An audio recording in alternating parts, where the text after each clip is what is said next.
nga pala at napagala na naman kami at itatry nga namin yung fluffy soft play pancake sa SM. At nandito na nga kami, hinihintay nga namin yung order namin. At syempre, hindi mawawala si Aya, kasama niya si Ate Sophia. At ganito nga pala nila ginagawa yung pancake. At eto nga at kasama namin yung papa ni Aya dahil nga maaga siyang umuwi. Wow! Galing sa work. Ganito pala nila niluluto yung pancake.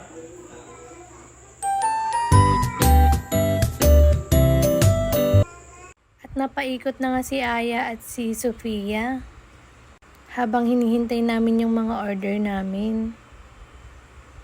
Habang nakaupo nga pala kami, ramdam na namin na malamig na. Kagaya nga pala ng relasyon nyo, malamig na din. Charis! October na at ramdam mo talaga yung aircon ng SM Kawayan. At ito na nga yung order namin. Creme brulee nga pala yung in-order namin.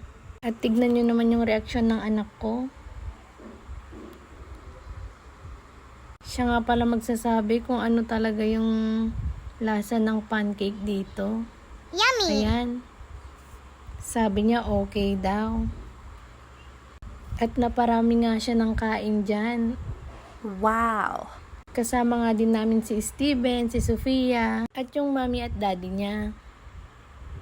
Ang in-order nga pala nila, Oreo and chocolate. Ayan nga pala si Ate Sophia.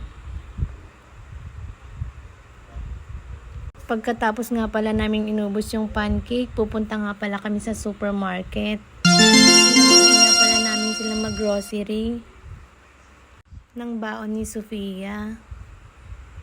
At habang nag-ikot-ikot nga kami, may mga napansin ako. Yung mga product nga pala na ginagamit ko nung college ako, na ngayon hindi ko na ginagamit. Kasi karamihan na ginagamit ko na ngayon, yung mga product na ino-offer ko.